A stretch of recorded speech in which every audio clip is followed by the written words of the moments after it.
Good morning. I know you can't see me. I'm all wrapped up here in the van. But I was thinking about choices and what they lead to. So, I've watched, for instance, Ryan Boundless. Ryan Boundless is a guy. He seems to have, I don't know, I'll describe it as bipolar traits, maybe.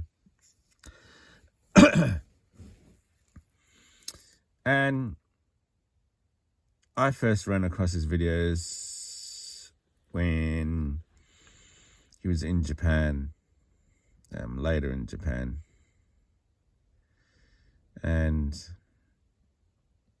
they're all kind of, I don't know, a lot of them were, his early ones weren't, but all of them were basically him complaining about Japan.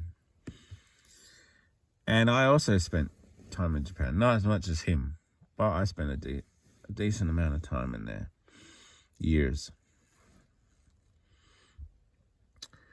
And you end up getting a lot of the same or similar complaints, you know. So some people in Japan kind of, the long-termers, they accept the place. They partially sort of stick their head in the sand or whatever it is. I'm not trying to portray this as a negative way, but they accept that the way it functions, the way it is. It irritates them from time to time, but they basically ignore it for most of their time in the thing, working. And also, if you speak the language and stuff like that, it tends to go better. But you stay there too long, it burns out. And also burn out if you don't speak the language. So you tend to, if you don't never learn properly, or you just don't, for whatever reason, you end up being more likely to be burnt out. You basically overstay your welcome in the country. And I got there via circumstance and so forth. And a girl, but not a Japanese one, but this is not more coming back to choices again. Is the choices, I think, are sort of like a bit like drifting. The choices amount to drifting, I should say. So with Ryan Boundless, you know, he says he's boundless and his freedom and that. But a lot of times it's about not making a choice to do something kind of solid, like a career or something like this, a job. And there is people like this, you know, and that is in my occasion as well. And Ryan in particular says he enjoys his freedom and stuff like that. But from what I gather, he was a taxi driver in the US before he went to Japan.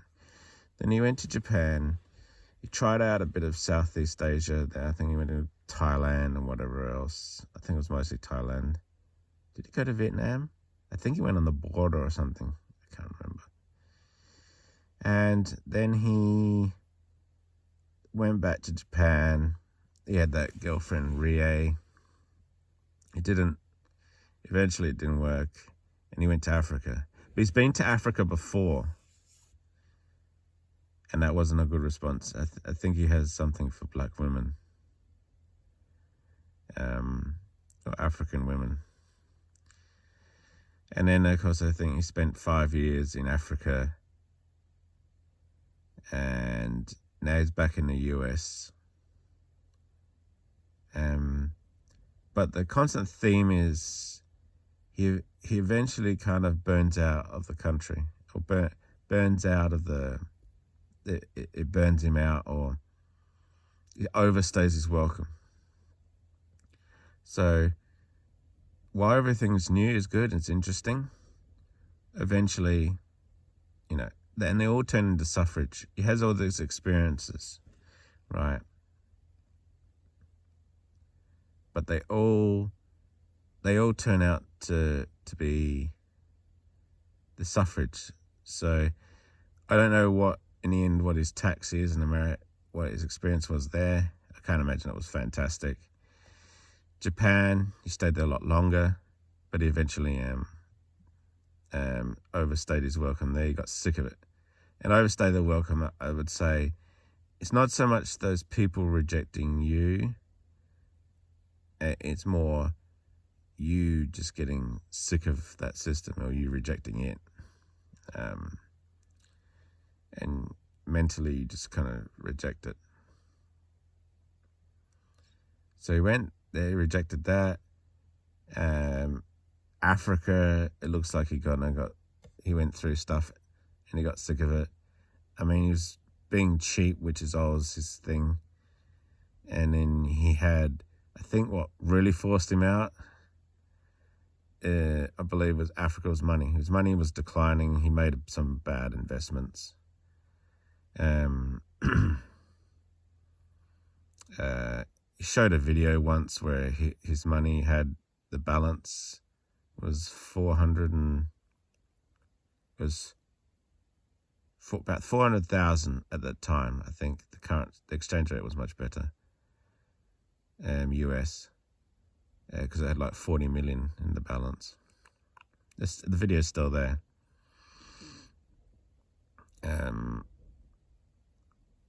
Which is, it's only worth about less than 200,000 US now. So yeah, he ended up having to leave Africa, or leave Uganda, I should say, specifically, and go back to the US. And even when he went back to the US to earn money, he got that other job. He started out in gig work. Then he got that job doing, I think it was for one of those referendum ones. He got to a supervisory role or something. But that just runs the length of that vote, and then you don't continue. And so he ran around not voting for people, doing that job, and then that finished. And then he got in his car and left, and he continued doing gig work as well. And then he burnt out of that too. And it became a negative experience. And while he likes a lot of got from place to place states, and he wants to buy land, if he's not going to do gig work, then he's going to run out of money. See? And he burnt out pretty quick there, and it turned into a negative experience again. So there's a consistent pattern there. And his consistent pattern also with videos, like he make videos up to a point, burn out, stop, then start again. He did that with once he left Japan for Africa, there was like this huge gap. I think he was putting some on Patreon or whatever, but pretty much it was a huge gap. And that's also caused him to make all his videos kind of private, only viewable via Patreon again. And I was thinking and reflecting on my life. My life, I had choices that weren't involving traveling so much, although I aspired to live in Japan for a long while, where I never settled on something and I kind of was drifting. I think that's a lot of men.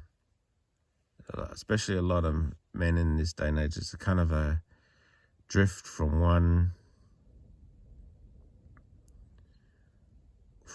one thing to another, and it's part them, but it's also the system as well. It's partially the system because baby boomers and so forth had more stability, and from my own experiences, it's very hard to have stability in the long term.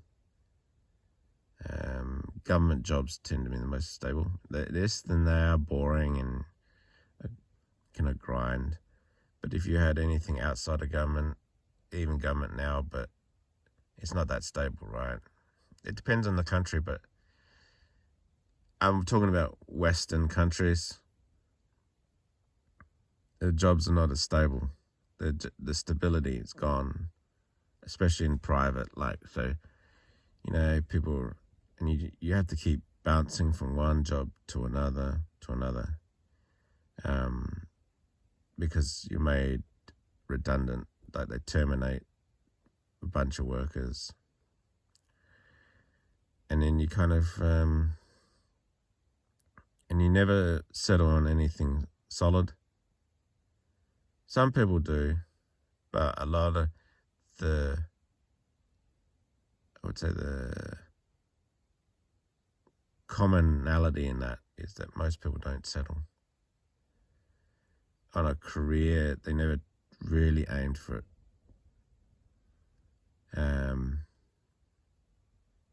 At least for the people you find on YouTube and stuff like that.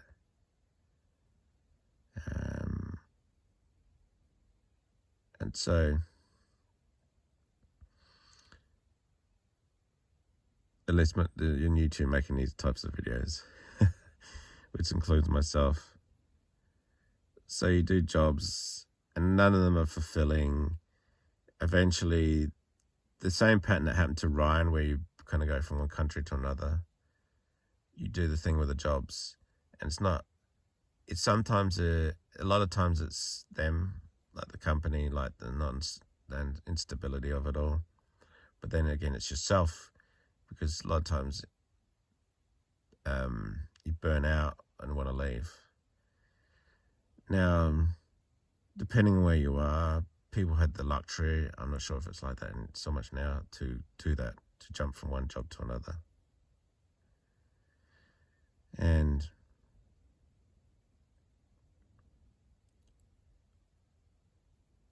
even people in professions do this. It's actually a luxury to do this compared to most of the world.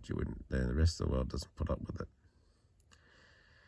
But anyway, the same thing, the same behavior has occurred, like whether it's jumping from job to job or jumping from country to country. And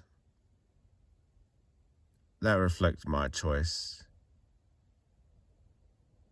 I think it's an inability to grind at those jobs that are not fulfilling. It's just an inability, but it doesn't help your life. That's what I would say. If I had buckled down, saved money from those jobs, maybe progressed a little in them, I would be in a better situation. But because it's not, you end up in the same or similar situation as like Ryan Boundless. You're in situations like living in your car or living in your vehicle. And I chose this, and you could say he chose to live in the vehicle too. But all the previous choices led to that choice. It's not like you had a completely free choice to which to do something else, because of the way all the choices before. And a lot of people kind of latch on to, people living these lives, which you see through a video, So you don't know all the details of it. And people are not going to give you all the details for it either.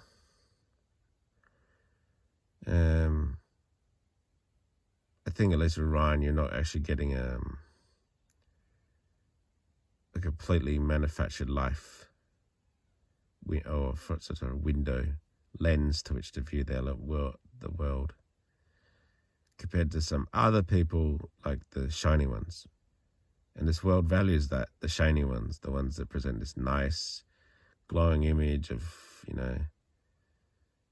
living in vehicles or whatever else you present. But anyway, it's all about choices, and the choices led to here. And part of the problem is while you're doing all this and burning up your years, drifting around, your body's getting older. And eventually it'll give up. Some for us early, some from us later. But our genetics, what we've been exposed to, the way we've run our lives, things we did in our lives. Some people drink, have addictions like alcoholism and stuff like that. Drugs and whatever else. I haven't had that, but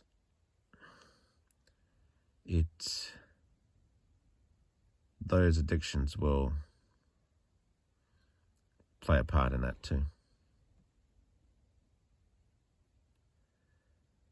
But let's be clear, your time is run out. You only have a limited time. And you only get appreciation of that when you get older. And you see that you feel your body breaking down.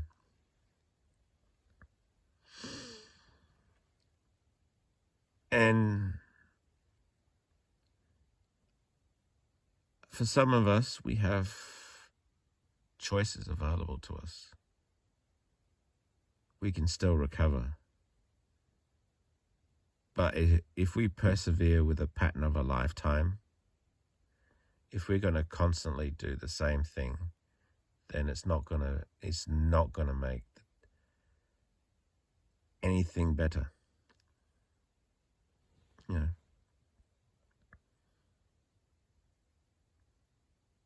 So if we're repeating the same behaviors, if we're and then just doing the same actions, then like myself, like Ryan, it's not going. You end up going to have a undesirable outcome. I mean, I live in my van. What happens if you get like a disease, cancer or something like this? You still have to live in there. You built your whole life around it. I'm not sure.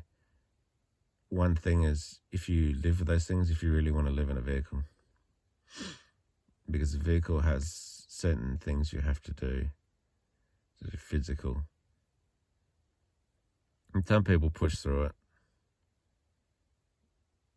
But I suppose in a nomadic lifestyle, in the past, before cars, you'd probably just, you wouldn't live in your vehicle, live in a tent or something, or, you'd eventually just die living out there because you couldn't support yourself, the environment. If you're, for instance, I know the practice, at least of some, this was presented of, was they would leave you when you got old, like indigenous people. Sometimes they would leave you because you'd die.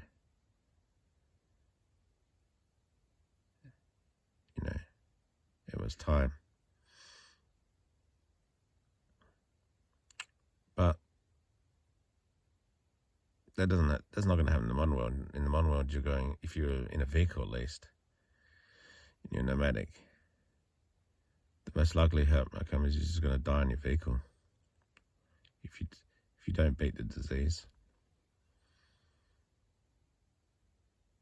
also, if you live in your vehicle, then I suppose that means you don't have so much family support. That's not guarantee though, but it's not a necessary truth. But for a fair amount of people, it's going to be like that. You're living in your vehicle. It's just you end up going to be kind of come to the end. You're gonna die in it. Do you want to die in it?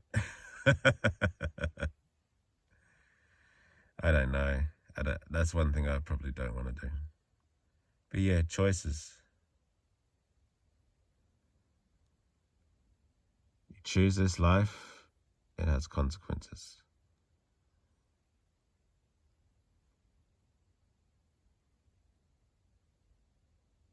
What do you do? What do you do?